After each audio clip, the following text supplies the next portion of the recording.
Est-ce que tu veux donner un exemple moderne? Bah oui, ce qui s'est passé avec les soignants, je pense que c'est très clair. C'est-à-dire ça, c'est totalitaire. C'est-à-dire qu'on a des personnes, des individus qui souhaitent disposer de leur corps, à qui on explique qu'elles ne vont pas si elles veulent travailler, elles ne vont pas disposer de leur corps. Et donc, sinon, elles sont suspendues.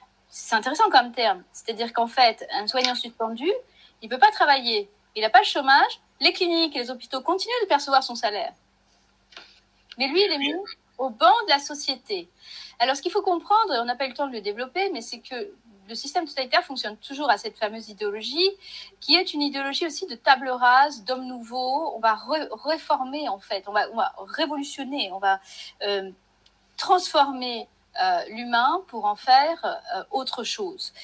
Il y a toujours cette dichotomie entre le surhomme et le sous-homme, qui est aujourd'hui assumée. Hein. C'est totalement assumé. Hein. Les transhumanistes, ils le font tout le temps. Ouais. Ah, mais il l'a assumé. J'ai envoyé une interview d'Harari. On lui dit, bah voilà, je suis quand même sous-homme, c'est un peu compliqué comme terme, surhomme, tout ça. Non, c'est assumé, il n'y a pas de problème. Donc là, qu'est-ce qu'on fait quand on place des gens qui n'ont plus une égalité de droit? En fait, ils n'ont plus le droit, ils ont le droit d'être des fantômes suspendus qui n'ont pas les moyens d'avoir à manger, n'ont plus aucun droit, n'ont plus aucune aide. Ils ont cotisé pendant des années pour avoir ces aides-là éventuelles. À la limite qu'on leur donne le droit à un chômage, j'en sais rien. Mais il y a là une inégalité profonde.